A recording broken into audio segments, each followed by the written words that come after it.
Hello student, welcome back to our online classroom key to success. आज मैं इस video में हिस्ट्री के फर्स्ट चैप्टर राज्य की प्रकृति के 4 मार्क्स के क्वेश्चन आंसर्स का पार्ट 2 लेकर आई हूँ। ये वीडियो हिंदी मीडियम के स्टूडेंट्स के लिए हैं। बहुत जल्द हमारे चैनल पे इस चैप्टर के 4 मार्क्स के क्वेश्चन आंसर्स का इंग्लिश मीडियम के स्टूडेंट्स के लिए भी वीडियोज़ अपलोड होने वाले हैं, तो इस वीडियो को एंड तक ज़रूर देखिएगा। और इस वीडियो के पार्ट 1 का लिंक मैं इस वीडियो के डिस्क्रिप्शन बॉक्स में दे दूँगी, आप लोग चेकआउट कर लीजिएगा। तो चलिए वीडियो को स्टार्ट करते हैं। इस वीडियो का हमारा फर्स्ट क्वेश्चन नंबर 11, मौर्य प्रशासन में न्याय विभाग की भूमिका क्या थी? उत्तर, मौर्य प्रशासन में न्याय विभाग की महत्वपूर्ण भूमिका थी, जिसे राज्य में शांति और व्यवस्था बनाए रखने के लिए स्थापित किया गया था। इसके निम्नलिखित बिंदु हैं। पहला, न्यायालयों का संगठन। मौर्य काल में न्यायालय 2 स्तरों पर थे। राजकीय न्यायालय मुख्य रूप से राजा द्वारा संचालित और स्थानीय न्यायालय ग्राम एवं नगर स्तर पर। दूसरा, राजा सर्वोच्च न्यायाधीश के रूप में कार्य करता था। दूसरा, कानून और दंड। न्याय विभाग धर्मशास्त्र और राजकीय कानूनों के आधार पर फैसले देता था। अपराधों के लिए दंड कठोर थे ताकि राज्य में अनुशासन और भय बना रहे। तीसरा, न्यायाधीशों की नियुक्ति। धर्मस्थ सिविल मामलों के न्यायाधीश और कंटक शोधन अपराध एवं आपराधिक मामलों के न्यायाधीश नियुक्त किए गए थे। चौथा, प्रजा का कल्याण। न्याय विभाग का मुख्य उद्देश्य प्रजा को न्याय प्रदान करना और उनके अधिकारों की रक्षा करना था। भ्रष्टाचार और अन्याय के खिलाफ कड़े प्रावधान किए गए थे। मौर्य प्रशासन में न्याय विभाग ने कानून व्यवस्था बनाए रखने और प्रजा के विश्वास को सुदृढ़ करने में महत्वपूर्ण योगदान दिया। अगला प्रश्न, फतवा ए जहांदारी ग्रंथ में दिल्ली सल्तनत में राज्य के स्वरूप के बारे में क्या कहा गया है? उत्तर, फतवा ए जहांदारी जियाउद्दीन बर्नी द्वारा रचित ग्रंथ दिल्ली सल्तनत के राज्य के स्वरूप को इस्लामी सिद्धांतों पर आधारित बताते हुए निम्नलिखित बातें उजागर करता है। पहला, धार्मिक राज्य। राज्य को इस्लामिक नियमों और शरीयत पर आधारित बताया गया है। शासक को ईश्वर का प्रतिनिधि मानकर धर्म का पालन करना और उसे लागू करना आवश्यक है। दूसरा, शासक का दायित्व। शासक का मुख्य कर्तव्य धर्म की रक्षा, इस्लाम का विस्तार और गैर इस्लामिक प्रथाओं को नियंत्रित करना है। न्याय और धर्म के आधार पर शासन करना अनिवार्य है। तीसरा, गैर मुस्लिमों के लिए नीति। गैर मुस्लिम प्रजा से जजिया कर लिया जाता था, उन्हें सीमित धार्मिक स्वतंत्रता दी जाती थी। चौथा, न्याय और प्रशासन। राज्य का उद्देश्य न्यायपूर्ण शासन स्थापित करना और सामाजिक अनुशासन बनाए रखना था। शासक को कठोर लेकिन ईश्वरीय आदेशों के प्रति समर्पित होना चाहिए। इस ग्रंथ में राज्य को इस्लामिक आदर्शों और सामाजिक अनुशासन का प्रतीक बताया गया है। अगला प्रश्न, बर्नी ने राजा के कर्तव्यों के बारे में क्या उल्लेख किया है? उत्तर, बर्नी ने राजा के कर्तव्यों के बारे में अपने विचार स्पष्ट रूप से व्यक्त किए हैं। इसके 4 महत्वपूर्ण बिंदु निम्नलिखित है। पहला, न्याय और सत्य का पालन। राजा का मुख्य कर्तव्य होता है कि वह न्यायपूर्ण शासन करे और अपने राज्य में सत्य और धर्म की स्थापना करे। दूसरा, जनता की सुरक्षा। राजा को अपनी प्रजा की सुरक्षा और कल्याण का ध्यान रखना चाहिए। उसे यह सुनिश्चित करना चाहिए कि उसके राज्य में किसी भी प्रकार का असुरक्षा या अन्याय ना हो। तीसरा, प्रजा की सेवा। राजा को प्रजा का सेवक माना गया है। उसका दायित्व है कि वह प्रजा की समस्याओं को सुने और उसका समाधान करे। चौथा, नैतिक और आदर्श नेतृत्व। राजा को आदर्श और नैतिक आचरण का पालन करना चाहिए ताकि वह अपने आचरण से प्रजा को प्रेरित कर सके। अगला प्रश्न, क्या दिल्ली सल्तनत एक धर्मतांत्रिक राज्य था? प्रमाणित करो।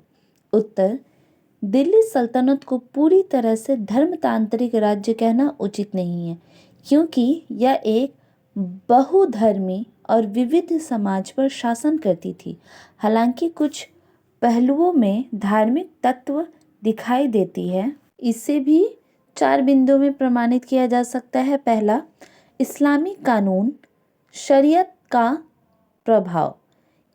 दिल्ली सल्तनत के शासक मुस्लिम थे और शासन में शरीयत को महत्वपूर्ण स्थान दिया गया। प्रशासनिक और कानूनी निर्णय अक्सर शरीयत के आधार पर लिए जाते थे। दूसरा, धर्मांतरण को प्रोत्साहन। सल्तनत के काल में इस्लाम धर्म के प्रचार प्रसार को बढ़ावा दिया गया। कुछ शासकों ने धर्मांतरण के लिए कर प्रणाली जजिया का उपयोग किया जो गैर मुस्लिमों पर लागू था। तीसरा, धार्मिक सहिष्णुता का अभाव। कुछ शासकों ने हिंदू मंदिरों को तोड़कर अपनी धार्मिक नीतियों का प्रदर्शन किया, जैसे महमूद गजनवी और फिरोज शाह तुगलक। हालांकि सभी शासक ऐसे नहीं थे। चौथा, प्रशासनिक विविधता। इसके बावजूद सल्तनत के शासन में हिंदुओं और अन्य धर्मों के लोगों को भी प्रशासनिक और सैन्य पदों पर रखा गया, जो इसे पूर्णतः धर्मतांत्रिक राज्य बनने से रोकता है। इस प्रकार दिल्ली सल्तनत पूरी तरह से धर्मतांत्रिक नहीं थी, लेकिन इसका शासन धार्मिक प्रभाव से प्रेरित था। अगला प्रश्न, धार्मिक वर्ग का दिल्ली सल्तनत पर प्रभाव किस प्रकार का था? उत्तर, दिल्ली सल्तनत पर धार्मिक वर्ग का प्रभाव महत्वपूर्ण और गहरा था। इसका वर्णन इस प्रकार किया जा सकता है। पहला, राजनीतिक प्रभाव। धार्मिक वर्ग विशेष रूप से उल्मा और सूफी सल्तनत की राजनीति को प्रभावित करते थे। शासक अपनी सत्ता को वैध ठहराने के लिए इनकी मान्यता और समर्थन प्राप्त करते थे। दूसरा, कानूनी और प्रशासनिक भूमिका। शरिया कानून के आधार पर प्रशासन चलाने में उल्मा की भूमिका अहम थी। काजी और मुफ्ती जैसे पदों पर उल्मा को नियुक्त किया जाता था। तीसरा, सामाजिक समरसता और विभाजन। सूफी संतों ने सामाजिक एकता और धार्मिक सहिष्णुता को बढ़ावा दिया, जबकि कट्टरपंथी उल्मा ने धर्म के नाम पर कठोर नीतियों का समर्थन किया। चौथा, धार्मिक संरचनाओं का विकास। मस्जिदों, मदरसों और खानकाहों के निर्माण में धार्मिक वर्ग की महत्वपूर्ण भूमिका थी, जो सल्तनत के धार्मिक और सांस्कृतिक प्रभाव को मजबूत करते हैं। अगला प्रश्न, अलाउद्दीन खिलजी ने सुल्तनत के कार्यों में उलेमाओं का हस्तक्षेप क्यों नहीं होने दिया? उत्तर, अलाउद्दीन खिलजी ने सल्तनत के कार्यों में उलेमाओं का हस्तक्षेप रोकने के लिए सख्त नीतियां अपनाई। इसके पीछे मुख्य कारण निम्नलिखित थे। पहला, सत्ता पर पूर्ण नियंत्रण। अलाउद्दीन खिलजी अपने शासन को मजबूत और स्वतंत्र रखना चाहता था। वह किसी भी धार्मिक वर्ग या उल्मा को अपने निर्णयों में हस्तक्षेप करने की अनुमति नहीं देना चाहता था। दूसरा, धर्मनिरपेक्ष प्रशासन। उसने शरिया के बजाय व्यवहारिक और राजनीतिक आवश्यकताओं के आधार पर शासन किया। वह धार्मिक कानूनों के स्थान पर अपने नियमों को प्राथमिकता देता रहा। तीसरा, राजनीतिक स्थिरता। उल्मा के हस्तक्षेप से सामाजिक और राजनीतिक अस्थिरता का खतरा था। खिलजी ने यह सुनिश्चित किया था कि धार्मिक वर्ग सत्ता को चुनौती न दे सके। चौथा, आर्थिक सुधार। भूमि राजस्व सुधार और बाजार नियंत्रण जैसी नीतियों में धार्मिक कानूनों के बजाय व्यावसायिक और आर्थिक तर्कों को प्राथमिकता दी गई, जिससे उलेमाओं का प्रभाव सीमित हो गया। अगला प्रश्न, दिल्ली सुल्तानों और खलीफा के बीच संबंध किस प्रकार के थे? उत्तर, दिल्ली सुल्तानों और खलीफा के बीच संबंध औपचारिक और प्रतीकात्मक थे। इसे इस प्रकार समझा जा सकता है। पहला, वैधता की आवश्यकता। दिल्ली सुल्तानों ने खलीफा से अपनी सत्ता की वैधता प्राप्त करने की कोशिश की, क्योंकि खलीफा को इस्लामी जगत में सर्वोच्च धार्मिक और राजनीतिक नेता माना जाता था। दूसरा, खलीफा के नाम पर खुतबा पढ़ना। सुल्तानों ने अपने शासन को धार्मिक रूप से वैध दिखाने के लिए खलीफा के नाम का उल्लेख जुमे की नमाज में खुतबा पढ़ने और सिक्कों पर करने की परंपरा अपनाई। तीसरा, स्वायत्तता बनाए रखना। यद्यपि खलीफा के प्रति वफादारी का प्रदर्शन किया गया, लेकिन सुल्तानों ने व्यवहारिक रूप से अपने शासन को स्वतंत्र और स्वायत्त रखा। चौथा, सामान्य संबंध। दिल्ली सुल्तानों और खलीफा के बीच संबंध केवल औपचारिक थे। खलीफा का दिल्ली के प्रशासनिक मामलों में कोई प्रत्यक्ष हस्तक्षेप नहीं था। अगला प्रश्न, दिल्ली सल्तनत एक सैनिक राज्य था, प्रमाणित करें। उत्तर, दिल्ली सल्तनत को एक सैनिक राज्य कहा जाता था। इसे निम्नलिखित बिंदुओं में प्रमाणित किया जा सकता है। पहला, सैनिक शक्ति पर आधारित शासन।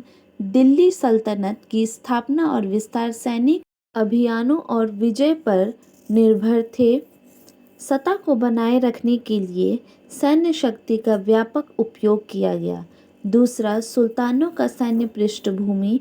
अधिकांश सुल्तान तुर्क, अफगान या गुलाम वंश थे जिनकी सैन्य पृष्ठभूमि थी। सत्ता हथियाने और बनाए रखने में उनकी सैन्य कुशलता प्रमुख भूमिका निभाती थी। तीसरा, सैनिक प्रशासन। सल्तनत में प्रशासनिक पदों पर सैन्य अधिकारियों की नियुक्ति की जाती थी। व्यवस्था के माध्यम से सैनिकों को भूमि का अनुदान दिया गया जो सीधे सैन्य सेवा से जुड़ा था। हमारा अगला प्रश्न, रोमन जगत में राज्य के स्वरूप का वर्णन करो। उत्तर, रोमन जगत में राज्य के स्वरूप को 4 प्रकार से वर्णित किया जा सकता है। पहला, प्रारंभिक राजतंत्र। प्रारंभ में रोमन राज्य एक राजतंत्रीय व्यवस्था थी जहां राजा रेक्स प्रशासन, सैन्य और धार्मिक शक्तियों का केंद्र था। दूसरा, गणराज्य। 509 ईसा पूर्व गणराज्य में सत्ता का केंद्र नागरिकों की सभा, सेनेट और चुने गए अधिकारी कौशल थे। यह प्रणाली शक्ति के विभाजन और नागरिक भागीदारी पर आधारित थी।